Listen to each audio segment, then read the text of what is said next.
மிகப்பெரிய, அதாவது ஒரு பெரிய ஸ்டேர்கேஸோட பில்டிங். அந்த பில்டிங்ல மேல் மாடியில ஆயிரக்கணக்கான அரசர்களோடு கூட புடைசூழ துரியோதனன் இப்பொழுது அங்க அமர்ந்திருந்தான். அங்கதான் வாசல வந்து வாங்க வாங்கன்னு சொல்லி குடியுமா நல்லா கவனிக்கணும். இப்ப அந்த இடத்துல எதுக்கு அவர் வந்து ஹால்ட் பண்ணியாச்சு, விசரன் வீட்டுல வந்து ஹால்ட் பண்ணியாச்சு, குந்தியை பார்த்தாச்சு. அதுக்கப்புறம் அவர் ஃபார்மலா இவனை சந்திக்கிறதுக்காக போறார். அப்ப இவன் சொன்னா, இன்னைக்கு எங்க வீட்டுல சாப்பிடணும், உங்களுக்கு விருந்து எனது வீட்டில் ஏற்பாடாகி இருக்கிறது, ஆகவே இந்த இடத்துல நீங்கள் என்னோட சாப்பிடணும், இது என்னுடைய ரெக்வஸ்ட் அப்படின்னா. என்னுடைய சம்பந்தி நீங்கள், நம்ம 2 பேருடைய நன்மையிலும் பற்றுடையவர், தர்மங்களை அறிந்தவர், ஆகவே எங்க வீட்டுல சாப்பிடுவாங்க. நான் சாப்பிட போறதில்லை, நான் விதுரன் வீட்டிலேயே சாப்பிடுவது என்று முடிவு செஞ்சுட்டேன். உங்க வீட்டுல கை நினைக்க மாட்டேன். கூல்ட்ரிங்க் கூட குடிக்க முடியாதுல்ல, நீ கொடுக்குற கூல்ட்ரிங்க்ஸ் கூட நான் குடிக்க முடியாது. ஏன் தெரியுமா? அங்கே இருக்கிறவர்கள் வீட்டில் சாப்பிடலாம் என்று சாஸ்திரம் சொல்லுகிறது. நீ என்கிட்ட அன்பு இல்லாதவன். அது இல்லாம பகைவன் வீட்டில் சாப்பிடக்கூடாது என்று சாஸ்திரம் சொல்லுகிறது. நீ பாண்டவர்களுக்கு பகைவன், பாண்டவர்களுக்கு பகைவன், எனக்கும் பகைவன் தான். அதனால இப்ப நான் வந்திருக்கிற பர்பஸும் கூட அபிஷியல் விசிட், இது பர்சனல் விசிட் இல்ல. பர்சனல் விசிட்னா என் பிள்ளைய உன் பொண்ணு கல்யாணம் பண்ணிட்டு இருக்கா, அதனால சம்பந்தி வீட்டுல சாப்பிடுறதுங்கிறது ஒரு தர்மம் தான். அதுல ஒன்றும் சந்தேகமே இல்லை. சம்பந்தி அவமதியாதை பண்ணலன்னு நினைக்காது. சம்பந்தி அவமதியாதை எப்ப பண்ணக்கூடாது? நான் பர்சனலா உங்க வீட்டுக்கு வரும்போது என் மருமகளை பார்க்க வந்து என் பிள்ளையோட இங்க வந்திருக்கேன், இல்லைன்னா வேற ஏதாவது ஒரு ஃபங்க்ஷனுக்கு உங்க வீட்டுக்கு வந்திருந்தேன்னா உங்க வீட்டுல நான் சாப்பிட்றது நியாயம். ஆனா இப்ப நான் சாப்பிட முடியாது. ஏன்னாக்க 2 காரணம். ஒன்று, அன்பு இல்லாத சம்பந்தி. என்னிடத்தில் உனக்கு இயல்பான அன்பு கிடையாது. சம்பந்திங்கிறது வேற, ஆனால் நீ அன்பு இல்லாத, அதனால சாப்பிட மாட்டேன். இன்னொன்று, வந்திருக்கிற நோக்கம் பாண்டவர்களுக்காக பேசுவதற்கு. இப்ப பாண்டவர்களுக்காக நான் பேச போவதே உன்னிடத்திலும் உன்னுடைய தந்தையினிடத்திலும் தான். அப்படி இருக்கிற போது உங்க வீட்டிலேயே நான் கை நினைப்பேன், உங்க வீட்டிலேயே கை நினைப்பேன், அதனால நடக்கிற காரியம் அப்படின்ட்டான். அதனால இன்னொன்னு, பகைவருடைய உபசரிப்பை ஏற்க மாட்டேங்கிறது நீ புரிந்து இதை புரிஞ்சுக்கோ அப்படின்னா. சரி பரவாயில்லட்டான் துரியோதனன். நேரடியாக விதுரர் வீட்டுல நைட்டு ஹால்ட் பண்ணிட்டு மறுநாளைக்கு காலம் வர அவர் அஸ்தினாபுரத்தினுடைய அவைக்கு கிருஷ்ணர் வருகிறார் பேசுவதற்காக. ஃபார்மல் ஸ்பீச், ஃபார்மலா உரையாடல் ஆரம்பம். அப்படி ஆரம்பிக்கிற போது இவருக்கு பிரம்மாண்டமான ஆசனத்தை ஏற்பாடு பண்ணியிருந்தார்கள். திருதராஷ்டிரன் முறையாக வரவேற்றான். எல்லோருமே அமர்ந்திருந்தார்கள். மகரிஷிகள் எல்லாம் கூட வந்திருந்தார்கள் அந்த கூட்டத்திற்கு. இருதரப்பிலும் உள்ள போர் வீரர்களுக்கு எந்த அழிவும் வரக்கூடாது என்பதுதான் என்னுடைய நோக்கம். திருதராஷ்டிரனே, நான் பேச வந்திருப்பது உங்களிடத்திலே. ஆகவே நல்ல எண்ணத்தில் நான் சமாதானத்தை நாடி வந்திருக்கிறேன். பாண்டவர்கள் துரியோதனாதிகளை கொண்ட உங்கள் குலம் எப்பொழுதும் ஒற்றுமையோடும் செல்வ சிறப்போடும் இருக்க வேண்டும் என்பதுதான் என்னுடைய எண்ணம். இவ்வளவு மகிமை பொருந்தி இந்த குலத்தை அழிப்பதற்கு உங்கள் மகன் முயற்சிக்கிறான். ஆகவே உங்களுடைய மகனுடைய கெட்ட எண்ணத்திற்கு நீங்கள் துணை போகாதீர்கள். சூதாட்டம் போன்ற மோசமான வழிகளை அவன் தேர்ந்தெடுத்த பொழுதே நீங்கள் அதை தடுத்திருக்க வேண்டும். அப்படி எதுவுமே பண்ணல. அதனால இப்ப நிச்சயமா யுத்தத்தை தடுக்கிறதுக்கு ஒரே வழி அவர்கள் கேட்பது போல அவர்களுடைய ராஜ்யத்தை அவர்களிடம் திருப்பி கொடுப்பதுதான். யுத்தம் என்ற பேராபத்தை தடுப்பது இப்போது உங்கள் இருவர் கையில் தான் இருக்கிறது. கிருஷ்ணன், நான் பாண்டவர்கள் சார்பாக வாக்குறுதி தருகிறேன், நாங்களாக போரை தொடங்க மாட்டோம். அதே போல திருதராஷ்டிரரே, நீர் துரியோதனாதிர சார்பில் வாக்கு கொடுக்க முடியுமா? உங்களுடைய மகன்களை அடக்கி யுத்தம் புரிய மாட்டோம் என்று சொல்ல வைக்க முடியுமா? ஆகவே அதைத்தான் நான் நாடி வந்திருக்கிறேன். அதனால 2 பேரும் சேர்ந்து இதை பண்ணினோம்னா நிச்சயமா அழிவு தடுக்கப்படும். அழிவு நம்ம குடும்ப அழிவு மட்டுமா, சத்திரிய குலமே அழிய போகிறது. சத்திரிய குலமே அழியும். அப்படி அழியாம இருக்கணும் தான் தயவு செய்து நான் சொல்வதற்கு அப்படின்னா, உங்கள் மீது வைத்திருக்கும் மரியாதை காரணமாக பாண்டவர்கள் பல துன்பங்களை அனுபவித்து விட்டார்கள். இவ்வளவு நாள் தான் கையால் ஆகலாம். அதனால அப்படி இருந்தானா கொஞ்சம் யோசிச்சு பார்க்க வேண்டாம். தெரியப்பா தெரியப்பா தெரியப்பா சொல்ற, தெரியப்பா சொல்ற, அவர் வார்த்தையை தட்டக்கூடாது. அதுக்காக தான் இவ்வளவு பண்ணினானுங்க. அந்த பெரியப்பாவினிடத்துல இன்றைக்கு ஒரு கோரிக்கை வைக்கிற போது அதை கூட உமாத நடைமுறைப்படுத்த முடியவில்லை தான் என்ன.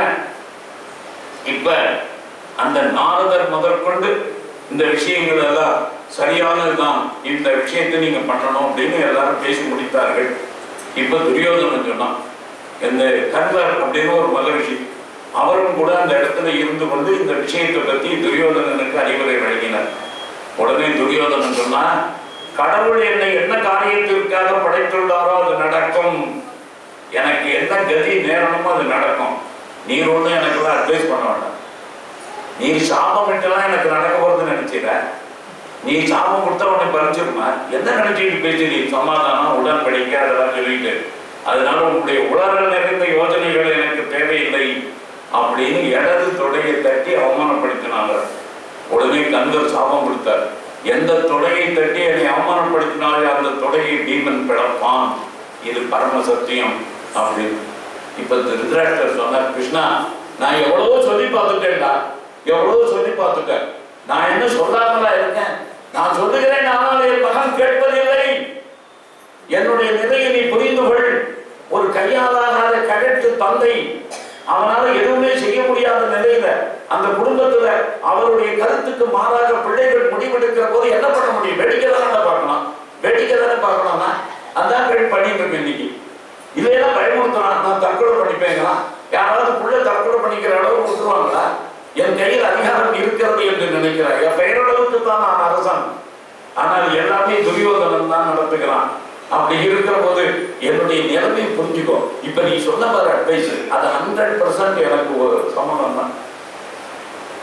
ஆனால் இது நான் ஒண்ணும் செய்யறதுக்கே இல்லை.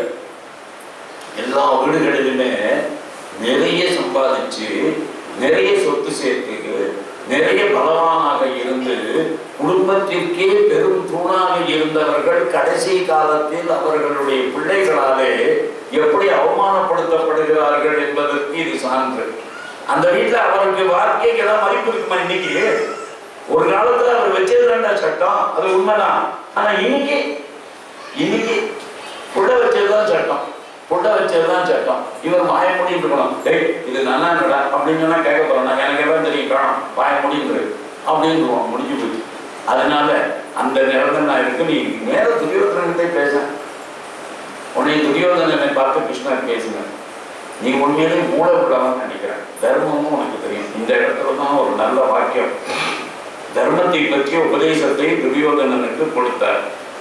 அப்ப அவன் சொன்னா, எல்லாத்தையும் கரெக்டா பேசிக்கிட்டே வந்த, உனக்கு என்ன நன்மை எது கெடுதல் அப்படிங்கிறதெல்லாம் பகுத்தறியக்கூடிய ஆற்றல் இருக்கிறது. அதனால நீ தயவு செய்து நான் சொல்றது கேளுதான். இந்த இடத்துல ஒரு அழகான வார்த்தையை சொன்னான் துரியோதனன், நம்ம எல்லாருக்கும் அது பொருத்தம். ஜானாமி தர்மம் நச்சமே பிரவருத்திகி, ஜானாமி அதர்மம் நச்சமே நிவர்த்திகி. Krishna, don't waste your time. நீ என்ன பேசி அனாவசியமா இப்படி வேஸ்ட் பண்ற டயத்தை? எனக்கு என்ன தர்மம் எதுன்னு தெரியல, அதனால நீ தர்மோபதேசம் பண்றிய. என் குடும்பத்துக்கு எது நல்லது, எனக்கு எது நல்லதுங்கிறது எனக்கு தெரியாது, அதனாலதான் நீ பேசுறதெல்லாம் நீ கேட்டு உடனே நடத்துன நினைக்க. ஜானாமி தர்மம், எது நல்லதுன்னு எனக்கு தெரியும், எது சரியானது என்பதும் எனக்கு தெரியும். ஆனால் என்னுடைய இயல்பு என்ன தெரியுமா கிருஷ்ணா? நஜமே பிரவருத்தி. இதுதான் சரியானதுன்னு தெரிஞ்சா கூட அதை செய்ய முடியாதுங்கிறதுதான் தான் என் நிலைமையை. இன்னொன்னு, சரி உட்காந்து இவனுக்கு கெடுதல் என்னன்னு தெரியல, ஒரு காலம் இதை பண்ணினா தங்களுக்கு எப்படி அழிவு வரும்னு தெரியல, அதனாலதான் இப்படி எல்லாம் பண்றானோ, தெரியாதனமா பண்றானோன்னு நினைக்காத. ஜானாமி அதர்மம், நான் செய்யறதெல்லாம் அதர்மம் தெரிஞ்சுதாங்க பண்றேன், தெரிஞ்சுதான் பண்றேன். எனக்கு அதர்மம் இதுன்னு நல்லா தெரியும். ஆனா அதுல என்ன கஷ்டம் தெரியுமா? என்னால அதர்மத்தை செய்யாமல் இருக்க முடியாது. இன்றைக்கு நம்ம எல்லாருமே அந்த நிலையில தான் இருக்கோம், மறந்துடக்கூடாது. நம்ம எல்லாருக்கும் தர்மம் எதுன்னு தெரியும், ஆனா நம்மளால பிராக்டிஸ் பண்ண முடியல. சத்தியம் பேசணும் தெரியும், தர்மப்படி நடக்கணும் தெரியும், நாணயமா இருக்கணும் தெரியும், ஆனா முடியுமா? முடியாது. ஏன்? ஒவ்வொருத்தருடைய இயல்பு ஒரு விதம். தெரிஞ்சே தப்பு பண்றவர்கள். சரி, இதனால நமக்கு ஜெயிலுக்கு போகணும், திகாருக்கு போகணும், அங்க போகணும், இங்க போகணும் தெரியாம பண்றாங்கடா, அதுவும் தெரியும். முடிஞ்ச அளவுக்கு தடுத்து பார்ப்போம். முடியலன்னா திகார 2 மாசம் 3 மாசம் இருந்துட்டு வந்தா எனக்கு பழையா போகுது அப்படின்னு தான் முடிஞ்சு தெரிஞ்சுதான் பண்றாங்க. அதனால நீங்க என்ன சொல்றாங்க, நீங்க அதை பத்தியெல்லாம் கவலைப்படாது. ஆனா ஒண்ணு சொல்றேன் கிருஷ்ணா, நீ எனக்கு சம்பந்தி குடும்பம், அதுவும் இல்லாம என் பொண்ணை கல்யாணம் பண்ணியிருக்கான். அது மட்டும் இல்லை, இன்னொரு விஷயத்திலும் கூட நம்ம ரெண்டு பேருக்குமே காலங்காலமான உறவு இருக்கிறது. பலராமனுடைய சிஷ்யன் நான் அண்ணாவுக்கு, அந்த கதா யுத்தத்துல நான் சிஷ்யன், அவருக்கு குரு. இப்படிப்பட்ட உறவு இருக்கு. பாண்டவர்களுக்கும் அதே உறவு இருக்கு. ஆனா நீ எப்பொழுதுமே பாண்டவர்கள் பக்கம் தான் பேசுகிறாய். என்றைக்காவது ஒரு நாளைக்கு என் பக்கம் பேசி இருக்கிறாயா? அது மட்டும் இல்ல, இந்த அவையில இருக்கக்கூடிய எல்லாருமே நான் தான் இது எல்லாவற்றுக்குமே காரணம் என்பதாக நினைக்கிறார்கள். நான் தான் அயோக்கியன் என்பதாக சொல்கிறார்கள். இப்ப நான் ஒரு கேள்வி கேட்கிறேன். இப்ப நான் இங்கிருந்து எங்க வந்தேன்? இப்ப இந்த வீட்டுல ஒரு பெரிய பங்களா கட்டினேன், ஒரு பெரிய கட்டடம் கட்டினேன். இந்த கட்டடம் திறப்போடாது இந்த பையன்களை வாங்கன்னு அதுல சூதாட்டம், அதாவது சொக்கடா விளையாடலாம், பொழுதுபோக்காகன்னு சொன்னேன். சொக்கடா விளையாட கூப்பிட்டவன் சொன்னி, சொக்கடா விளையாடும் போது பந்தயம் வைக்கலாம்னு சொன்னவனும் சொன்னி. அப்படி அவன் எனக்காக சொன்னான். சொன்னதுல போது நான் சொன்னேன், நானே பணத்தை வைக்கிறேன், நீ ஆடுங்க. இப்ப ஆடுதான் வேண்டாமான்னு முடிவு பண்றது எனக்கு ஒரு குழந்தையாவன் அந்த யுதிஷ்டிரன். கடைசியில் அவன் தானே முடிவெடுத்தான். ஆடி தோற்றான், ராஜ்யத்தை இழந்தான். மனைவியை அடகு வைத்தவன் யார்? நானா மனைவியை அடகு வைக்க சொன்னேன்? இல்லையே, சகுனி சொன்னான். நீ அதெல்லாம் ஜெயிச்சுலாம் அப்படின்னு. அப்ப கூட அவ அதிர்ஷ்டக்காரி ஜெயிச்சுலாம். அதை நம்பிதான் படுவாரு, நம்பிதான். அதனால வச்சான். இதுல ராஜ்யத்தை இழந்த காரணத்தினால் காட்டுக்கு போனார்கள். இது என் குற்றம் என்ன இருக்குன்னு எனக்கு புரியல. நான் சொல்ல உன்னை கிருஷ்ணன் படுவாய் பேச்ச நிறுத்துற. இன்னும் என்னமோ பெரிய நல்லவன் நடிக்கிற. சின்ன குழந்தையாக இருக்கிற போதே நீ எப்படி அவர்களை படுத்தி இருக்கிறார் என்பது எனக்கு தெரியாதா? பீமனை கொல்வதற்கான முயற்சியில் ஈடுபட்டாயே, அப்பொழுது எங்கிருந்து வந்தது நியாயம்? எங்கிருந்து வந்தது தர்மம்? அதுக்கப்புறமா வாரணாவதத்துல அந்த அரக்கு மாளிகையில் வைத்து உயிரோடு கொளுத்துவதற்கு ஏற்பாடு செய்தீர்களே, அது பெரிய குற்றம் இல்லையா? அது கிரிமினல் அஃபென்ஸ் இல்லையா? என்கொயரி கமிஷன் ரிப்போர்ட்டே உனக்கு எதிராக வந்திருக்கு. அப்படி இருக்கிற போது நீ குற்றவாளி என்பது நிரூபிக்கப்பட்டு விட்டது தானே. அப்படி இருக்கிற போது நான் என்ன பண்ணேங்கிறேன். சரி, அப்படியே அவர்கள் இழந்ததெல்லாம் இப்போ மீட்டு கொடுத்து திருதராஷ்டிரர் திருப்பி கொடுத்து விட்டார். திருப்பி கொடுத்ததுக்கு அப்புறம் அவர்கள் ராஜ்யத்தை நோக்கி போனபோது திருப்பி கூப்பிட்டது நீதான். அதற்கு மீண்டும் பணயம் வைத்தது நீதான். 12 ஆண்டு வனவாசம், ஓராண்டு அஜ்ஞானவாசம், அதை அவர்கள் ஏற்றுக்கொண்டார்கள், முடித்து விட்டார்கள், நியாயம் கேட்கிறார்கள். பதில் சொல். என்னமோ ரொம்ப யோக்கியமாக பேசிட்டு இருக்க. நீ ரொம்ப யோக்கியத்தனமாக நடந்து கொள்வதாக பேசுகிறாய். உன் மீது எந்த தவறும் இல்லை என்று எவ்வளவு புத்திசாலித்தனமாக நியாயப்படுத்த முனைகிறாய் கூடா. ஜாக்கிரதை. அதனால பாண்டவர்கள் செல்வத்தின் மீது இருந்த பொறாமையின் காரணமாகத்தான் நீ சூதாட அழைத்தாய். போர் என்று பயந்து கொண்டுதானே அன்றைய தினம் சூதாடி எப்படியாவது ஜெயித்து விடலாம் என்ற சகுனியின் வார்த்தையை கேட்டுக்கொண்டு நீ செயல்படுத்தினாய். இப்ப பேசுற. அதனால வீணாக பேசி உன்னை நல்லவனாக காட்டிக்கொள்ளாதே. உன்னை நல்லவனாக காட்டிக்கொள்ளாதே. ஒன்று, நான் கேட்கிற அவர்களுடைய கோரிக்கையை ஏற்க போகிறாயா, இல்லை யுத்தத்திற்கு தயாராக இருக்கிறாயா? இப்ப துரியோதனை என்ன பண்ணா, இப்படி இவன் பேசி முடிச்சோன்னு டபக்குன்னு அந்த அவையிலிருந்து வெளியில இருக்கான். இப்படி வெளியில போன உடனே துச்சாசனா அவன்கிட்ட வந்தான். வந்து கேட்டான், அண்ணா எனக்கு என்ன ஒரு பயம் தெரியுமா? இந்த பையன் அவன் பேச்ச கேட்கல அப்படிங்கிறதுனால என்னையும் உன்னையும் கர்ணனையும் ஒரு கால் கைது பண்ணி அப்படியே இழுத்து போட்டாங்க. என்ன பண்ணுறது? நாம அவனை கைது பண்ணலாம் பிளான் பண்ணியிருக்கோம். ஆனால் ஒரு கால் இந்த பையன் நம்மளையே கைது பண்ணி இந்த திருதராஷ்டிரன் மேல அவனுக்கு அறகுறையா சப்போர்ட் பண்றான். எல்லாருமா சேர்ந்துக்கிட்டு ஒரு சதி பண்ணி பீஷ்மரும் உடனே இருந்து மெய்காவலர்களெல்லாம் கூப்பிட்டு அவனை அரெஸ்ட் பண்ணிடான்னு திருதராஷ்டிரரே சொல்ல, திருதராஷ்டிரர் தான் ராஜா, சொந்த பிள்ளையாக இருந்தாலும் கூட அரெஸ்ட் பண்றதுக்கான ஆர்டர் கொடுக்கறதுக்கு உரிமை அவருக்கு இருக்கு. அப்படி ஒரு ஆர்டரை கொடுத்து அதை கிருஷ்ணனை வாயிலாக செய்ய வச்சு நம்ம ஆட்களே நம்மளை கைது பண்ணிட்டாங்கன்னா என்ன பண்ணி துவைக்கலாம் அப்படின்னு அதெல்லாம் பத்தி கவலைப்படாது. நம்ம மறுபடியும் என்ன பண்றோம், இந்த பையனை இங்கேயே அரெஸ்ட் பண்றதுக்கான ஏற்பாட்டை நம்ம பண்ண போறோம். அதனால கொஞ்சம் கூட இதை பத்தி கவலைப்படாது அப்படின்னா சரி என்று கிருஷ்ணர் சொன்னார். இந்த துரியோதனனை அடக்காம நீங்கள் என்ன செய்ய போகிறீர்கள்?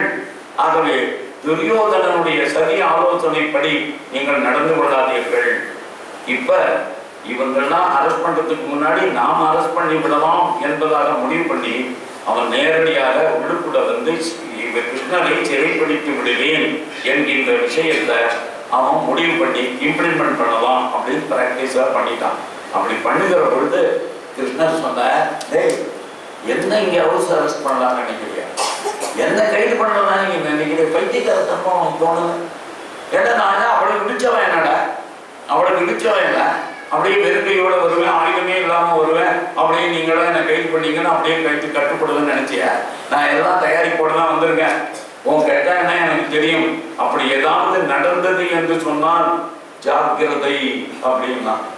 அதையும் மீறி துரியோதனன் தன்னுடைய காவலர்களை ஏறி, இது வில்லிபுத்தூருடைய பாரதத்துல அவருக்கு ஒரு சீட்டு போட்டு அந்த சீட்டுக்கு அடியிலேயே ஒரு பெரிய கேப் வச்சு அந்த சீட்ல உட்காந்து வச்சு அவர் அப்படியே பூமியில விழற மாதிரி பண்ணி அந்த பூமியில குண்டர்களை நிறுத்தி அவரை கொன்றதுக்கான திட்டம் போட்டிருந்தாங்க. அதை கொஞ்சம் இது வில்லிபுத்தூரார் மாற்றி எழுதியிருக்கிறார்.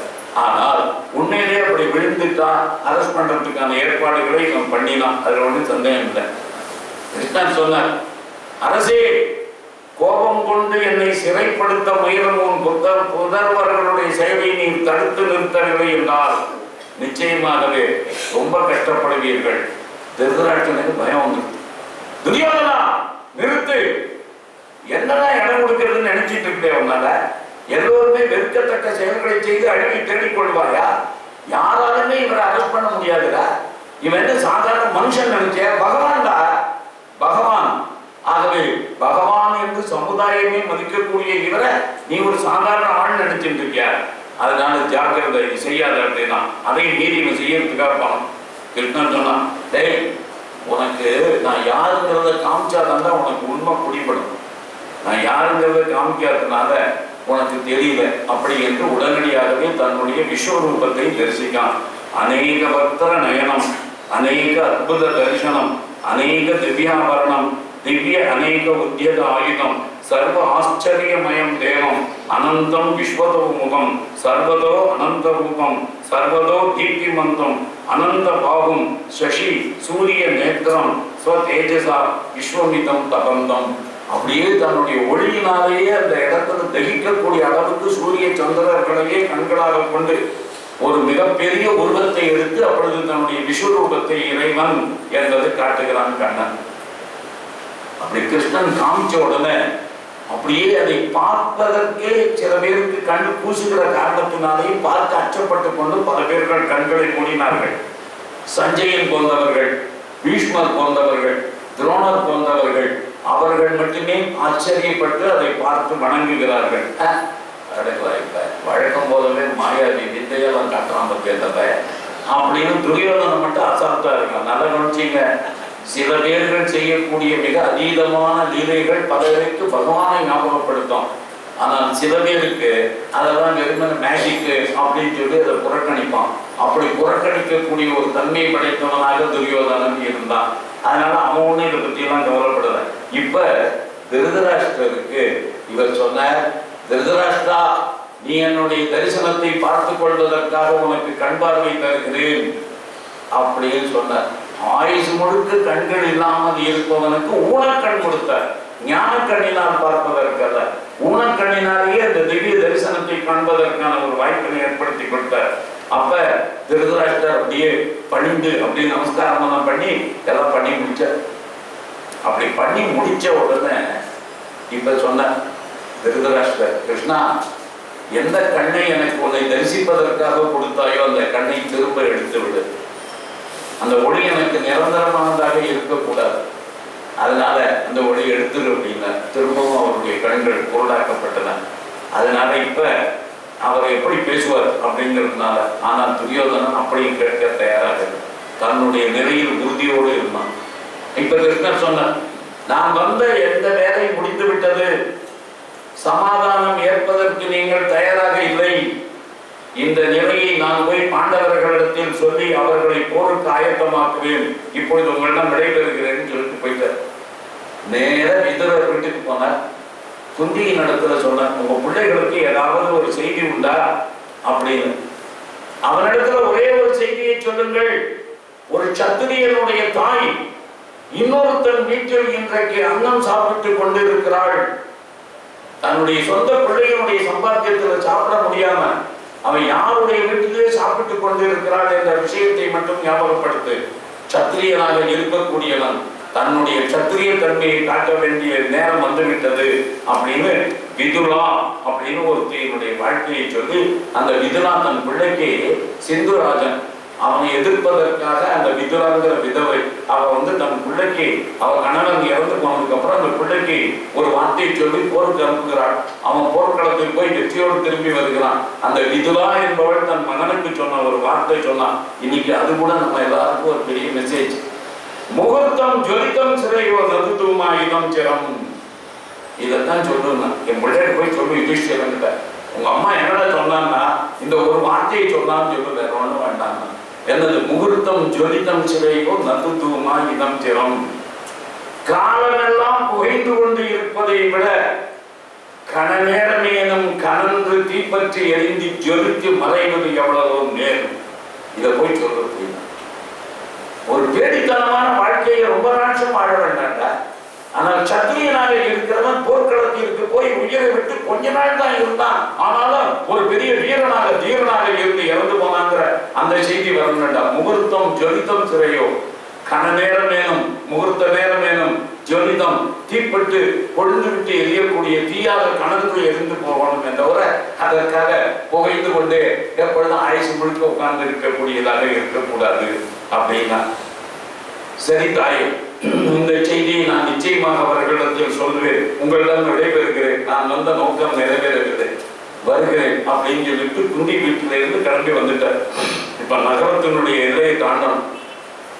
அப்படி தாண்டிகிற போது கர்ணன் இப்படி வந்து கொண்டிருந்தான். அவன் பக்கத்துல வந்துட்டு ரதத்தையே நிறுத்தினான். கர்ணா, என்னுடைய ரதத்தில் நீ ஏறிக்கொள் அப்படின்னா. கர்ணன் உடனடியாகவே அவருடைய ரதத்துல ஏறிக்கொண்டான். நான் உன்னை எதற்காக தனிமையில் அழைத்து செல்கிறேன் தெரியுமா?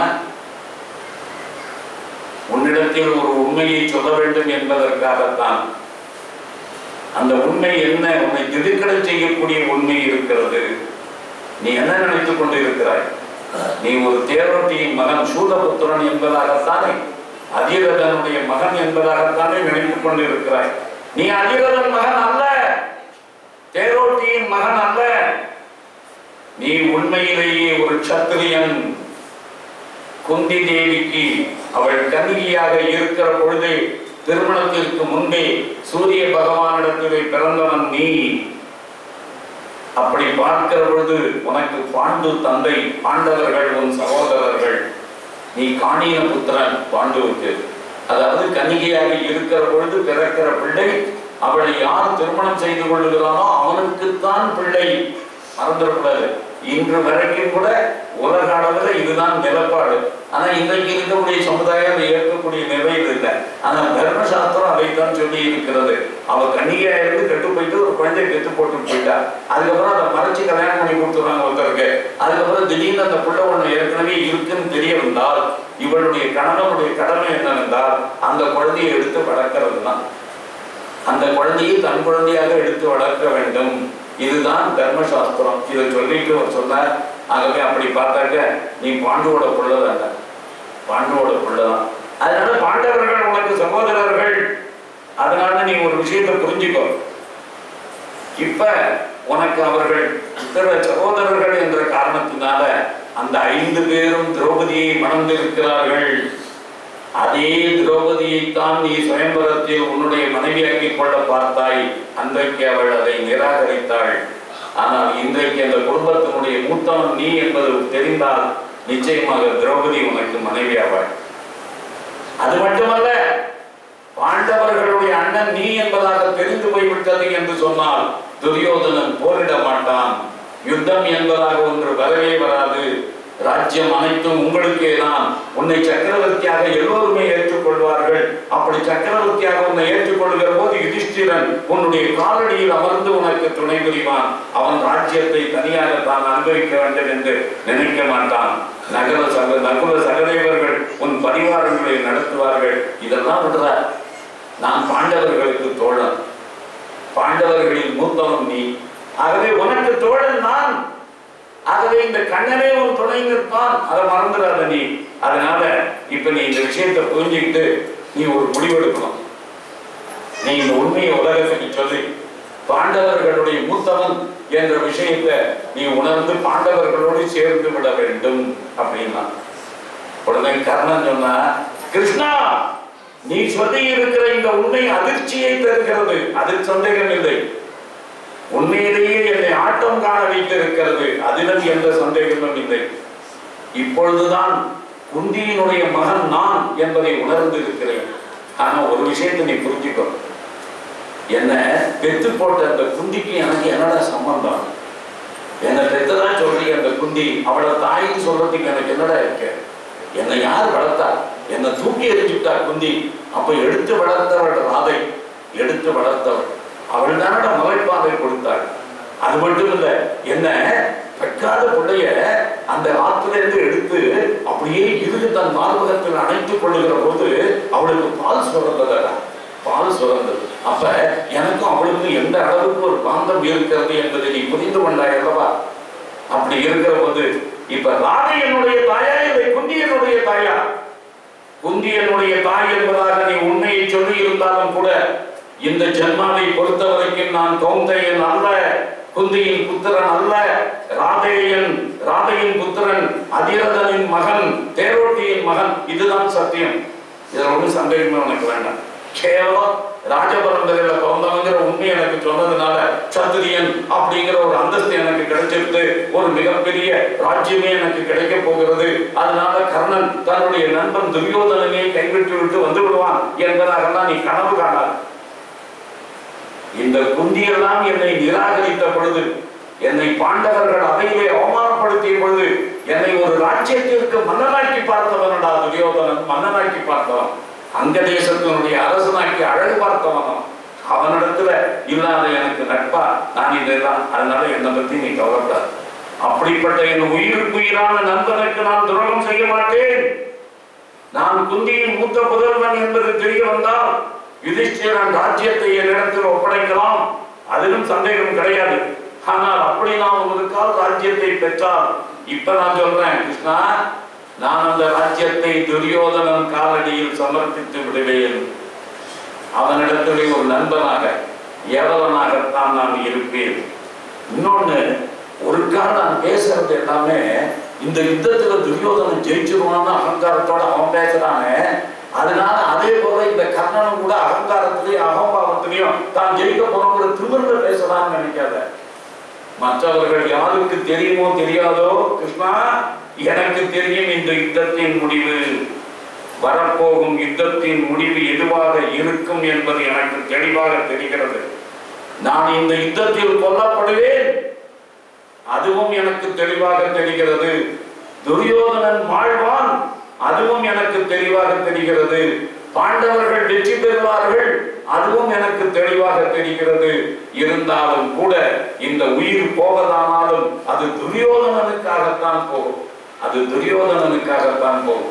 துரியோதனன் இறப்பதற்கு ஒரு நாள் முன்னால் என்னுடைய உயிர் போகுமே தவிர நிச்சயமாக துரியோதனன் வாழ்ந்து ஒரு நாள் கூட நான் அதிகமாக வாழ மாட்டேன். அதனால நான் ஏதோ விஷயம் தெரியாம பேசுறேன்னு நினைக்காது. நான் இந்த காட்சியை மனக்கண்ணாலே காட்டுறேன், பார்க்கிறேன், அதுல ஒன்றும் சந்தேகமே கிடையாது. இந்த யுத்தத்தில் நான் துரியோதனன் பக்கம் நின்றுதான் போரிட்டு சாவேன். எல்லோரும் அழிவார்கள், பீஷ்மர் அழிவார், துரோணர் அழிவார், இதெல்லாம் எனக்கு தெளிவாக கண்ணில் தெரிகிறது.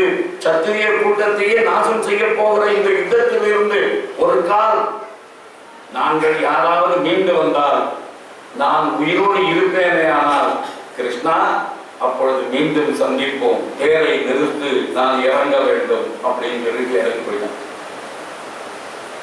கிருஷ்ணன் அப்படியே ஆற தள்ளிதான் வந்தான். கிருஷ்ணன் ஆற தள்ளினான், உடனடியாகவே அங்கிருந்து போய்விட்டார். இப்ப மறுநாளைக்கு குந்திக்கு ஒரு பயம் வந்து விட்டது. இந்த போரில் அர்ஜுனனுடைய உயிருக்கு ஆபத்தை விளைவிக்க போகிறவன் கர்ணன் தான். அதனால நாம ஏன் ஒரு காம்ப்ரமைஸ் பண்ணி இவனை தன் பக்கம் இழுத்து விடக்கூடாது என்கின்ற ஒரு திட்டத்தை அவன் கொண்டு வந்தார்.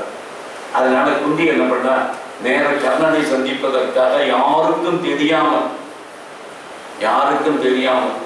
கர்ணனை சந்திப்பதற்காக குந்தி வந்தாள். கர்ணன் சூரிய பிரார்த்தனையில் ஈடுபட்டிருந்தான். காலை வேளை சூரியனுடைய கதிர்கள் அவன் முகத்தில் பட்டு கொண்டிருந்தது. அவன் தியானத்தில் இருந்தான், ஜபம் செய்து கொண்டிருந்தான். பின்னாடியே அவன் நின்றுட்டு இருந்தான். அந்த வெயில் தாங்க முடியாமல் அவனுடைய பின்ன இருக்கக்கூடிய அந்த துணியை தனக்கு நேராக கொஞ்ச நேரம் வைத்துக் கொண்டு நின்று கொண்டிருந்தார். அந்த தியானம் முடிந்தவுடனே திரும்பினான். குந்தி தேவியாரே, தங்களுக்கு என்ன வேண்டும்? ஏன் இவை எதற்காக வந்திருக்கார் என்பது இப்பொழுது கண்ணனுக்கு தெரியும். ஏனென்றால் நேற்றைய தினம் இவள் வந்திருந்தால் நிச்சயமாக இவள் தான் தாய் என்பது அவனுக்கு தெரியாது. ஆனால் இன்றைக்கு அவனுக்கு தெரியும். கிருஷ்ணன் ஏற்கனவே சொல்லிவிட்டான், குந்தி தேவி தான் உன்னுடைய தாய் என்பதாக சொல்லி. அவன் சொன்னான், கர்ணா, இந்த ராதையை உங்களுக்கு என்ன செய்ய வேண்டும்னு கேட்டான்.